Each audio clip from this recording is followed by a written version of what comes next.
Mesdames, Messieurs, bonjour et bienvenue dans votre magazine Entre nous, une tranche d'émission qui donne parole à tout celui qui a à dire. Et aujourd'hui, ce nouveau numéro, nous recevons Maître Jires Kasongo Mukonzo. Maître, bonjour. Bonjour, monsieur le journaliste. Avant d'entamer la matière avec vous, dans le premier moment, vos identités et vos origines. Merci bien. Il est bien évident que la personne qui parle puisse normalement se présenter. Je me nomme Maître Jires Kasongo Mukonzo. De mon vrai nom, je m'appelle Gilles.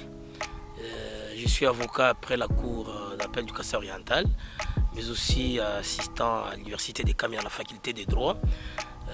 Je pense bien que je suis né un certain 24 juin 1987 à Muitobwe, un village à côté de la base militaire. Donc j'ai fait mes études primaires à Muitobwe. J'ai obtenu mon certificat d'études primaires dans ce village. J'ai fait mes études secondaires, une partie à l'Institut Madimba Kamina 2 et une partie au Collège Saint-Charles-de-Luanga, dont je suis présentement licencié en droit à la faculté des droits, dont je poursuis les études au 3e cycle. Voilà quelque peu mes identités. Maître Jires Kasongo Mukonzo, les institutions fréquentées et par rapport à votre carrière d'avocat? Oui, j'ai commencé cette profession depuis 2015.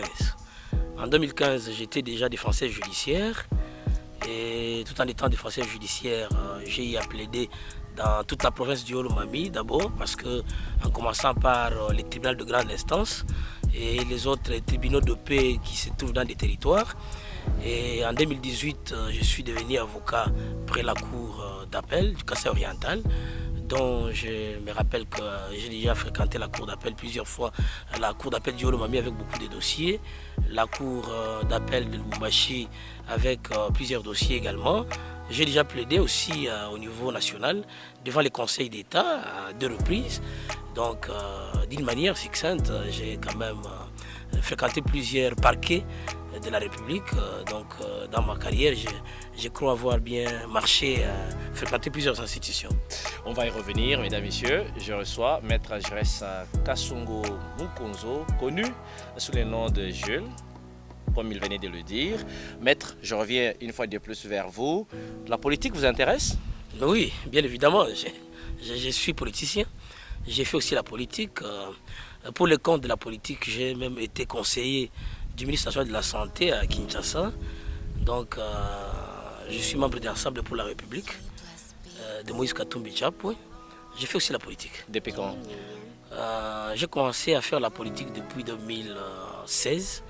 J'ai commencé avec l'AFDC de Bati Lukwebo. Dans ces partis politiques, j'ai été vice-président en charge de la jeunesse, aux côtés de Madame Nénen Koulou à l'époque, le professeur Arnold de Katamba Ponsard, Maître Bochoa et les autres. Alors j'avais jugé que je ne pouvais pas continuer dans ces partis politiques. Pour moi, Ensemble pour la République m'avait séduit. Aujourd'hui, je suis membre d'Ensemble pour la République. Voilà, membre du parti politique Ensemble pour la République, parti cher à Moïse Katumbi. Bien sûr, le chairman. Et vous occupez quelle fonction?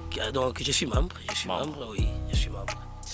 Voilà, en dehors de la question liée à la politique, en tant qu'avocat, lorsque vous avez vos dossiers, est-ce qu'il y a certains de vos aînés ou de vos adversaires, selon le traitement du dossier, qui vous font peur? Bon, avoir peur, je ne pense pas. Je ne pense pas, je ne crains personne parce que nous avons tous fait les droits. Mais néanmoins, il y a certains avocats que je respecte par rapport à leur talent et connaissant également leur façon de prester. Les aînés. Je les respecte. Oh, certains avocats. Il y en a même ceux qui sont venus après moi et ceux qui sont devenus avocats avant moi, oui. Tels que Maître Théodore Ngoy. D'ailleurs, c'est Maître Théodore Ngoy qui m'a inspiré pour que je sois avocat. C'est le modèle qui m'a inspiré pour être avocat. Maître Théodore, qui je salue en passant, je les respecte. Au niveau provincial, je respecte aussi, je ne crains pas, mais je respecte aussi Maître Jean-Jacques Mbouimasengo. Il fut mon enseignant de droit public international à l'université. C'est un grand avocat, je le respecte aussi. Il n'est pas seul. Je pense, je respecte aussi Maître René Kabongo. Maître René Kabongo, c'est parmi aussi des grands avocats de la province. Au niveau des défenseurs judiciaires, je respecte Maître Patrice Salou Mongala. C'est un grand avocat, donc un grand avocat. L'un de vos maîtres. Je suis passé également par ses mains. Je ne les crains pas, mais je les respecte parce que je connais son talent. Je connais, c'est un bon plaider. Vraiment. À l'extérieur de la province du Yolo-Mami, dans des territoires, bon, à part Maître Roger Banzamou Kalaï, que je respecte, c'est aussi un bon plaider. Il est défenseur judiciaire. Plusieurs parquets déjà fréquentés par invitation de vos clients et autres. Oui. Bon, qu'est-ce qui vous rend beaucoup plus célèbre comme ça? Quelle est la magie qui est derrière? Vous savez, la célébrité ne vient pas de publicité que nous pouvons faire à la télévision ou à la radio, mais c'est la façon dont on preste et le résultat obtenu. Donc, quand vous n'avez jamais perdu un procès? Perdre un procès, c'est pas toujours à exclure parce qu'il peut arriver que vous êtes de mauvais côté, dont le droit ne peut pas être échangé. Vous pouvez perdre, mais tout en perdant, il faut faire de sorte que le client puisse comprendre que vous aviez perdu, mais vous avez fait un travail, peut-être en cherchant même à réduire un peu la peine qu'il pouvait obtenir, peut-être en initiant une négociation entre parties et vous mettez fin à ces problèmes. Donc perdre, c'est pas exclure, mais pas du tout. Hein. Je pense que même à 80%, j'ai pas perdu. Ah ok, présentement, les secrets de votre succès? Les secrets pour vous le protéger. Les secrets de ce que nous sommes aujourd'hui, c'est juste mettre le sérieux dans le travail, l'honnêteté aussi dans la manière de prester, ne pas avoir tendance à avoir de l'argent de deux côtés. Vous prenez chez tel client et chez tel client. Donc il faut rester fidèle au client qui est venu vous consulter et lui rendre ses services. Lorsque le client va s'informer, non, celui-là est honnête. Quand il est avec vous, il va rester fidèle avec vous. Vous allez voir que les gens vont commencer à vous suivre d'eux-mêmes régulièrement. Mais les clients ont toujours tendance à fuir certains avocats ou certains défenseurs judiciaires par rapport à la malhonnêteté. Par exemple, vous avez votre client et la nuit, vous vous rencontrez avec les adversaires. Des fois, ils vous donnent un peu de moyens et par après, vous commencez à prester mal à leur défaveur. Et quand les gens découvrent que vous êtes de cette manière-là, ils vont s'informer et par après, vous vous rendrez compte que vous allez perdre de la clientèle. Mais nous, notre succès est basé sur l'honnêteté parce que quand vous êtes avec moi, je reste avec vous, nous réussissons avec vous, nous échouons avec vous. Mais échouer, c'est tellement très rare, mais c'est pas exclure. Ou vous avez des dossiers seulement du bon côté de la loi?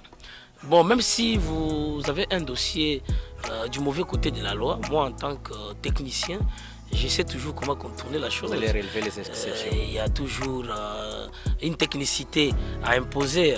Parce qu'en droit, on ne gagne pas les procès. C'est pas parce qu'on a raison. Il y a la technicité, le respect de la procédure et autres qui font à ce que la personne puisse gagner même si elle n'a pas raison. Maître, je reste avec vous. La province du Yolo-Mami, depuis des années, marche les pas sur place. En tant que politicien, quelle lecture que vous avez pour l'avenir de cette province? Il faut quoi? D'abord, le bilan passé de la province du Yolo-Mami, c'est un bilan négatif. Chaotique. C'est un bilan chaotique. Mais néanmoins, avec l'actuel gouverneur, je l'ai connu il y a longtemps. C'est un grand frère à nous. Nous le connaissons, un manager, un travailleur, quelqu'un qui se base beaucoup plus sur le développement. Je sais qu'il va bien faire les choses, mais il y a une condition seulement pour qu'il puisse réussir, c'est de pouvoir nommer des personnes capables à l'aider dans son gouvernement, de ne pas nommer des personnes par complaisance, par coterie ou par amitié. Ça dépend de lui. Mais oui, c'est lui le gouverneur. C'est pas les dictats de qui? C'est lui le gouverneur. Après tout, ben, s'il veut que la province du Yolo-Mami, donc en fait que mise à sa charge puisse se développer, il doit aussi avoir un peu une petite petitesse.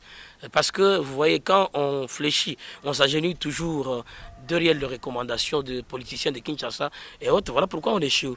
Et s'il le tient à respecter à 100% les recommandations de Kinshasa, il va échouer. Mais j'ai laissé un homme intelligent, j'ai laissé intègre. Mais s'il nommait aussi les vertébrés dans son gouvernement, des personnes qui sont fortes intelligemment, des personnes qui peuvent l'aider a bien construit le Holomami. Je pense que nous allons applaudir pour lui. Mais vous connaissez bien la province du Holomami. 2 mois, c'est beaucoup. Hein. Si vous ne faites rien, les insultes vont commencer à sortir de gauche à droite. Alors je pense que les conseils que je peux donner à notre nouveau gouverneur, c'est de pouvoir se choisir de bons messieurs, sans complaisance, sans coterie, sans amitié, mais en tenant compte de la capacité, la méritocratie, par exemple. Et quel est le soutien que vous comptez lui apporter? Nous les soutenons à 100%. D'abord, par rapport à la sensibilisation que nous faisons sur sa personne, nous connaissons qu'il est de nature un travailleur, parce que moi je connais beaucoup de constructions à son nom à l'intérieur de la province ici, et même dans des territoires, et même dans la province ici sur place. C'est un constructeur, c'est un bâtisseur. Je sais très bien que nous allons le conseiller de près ou de loin à respecter les textes légaux et autres. Même si nous ne sommes pas directement avec lui dans son cabinet et autres, mais de près ou de loin, comme c'est notre grand frère, nous tiendrons toujours à l'aider avec des conseils sur le plan scientifique et surtout dans les domaines qui nous concernent. Maître Giresse Kassongo Mukonzo, quel est votre rêve politique?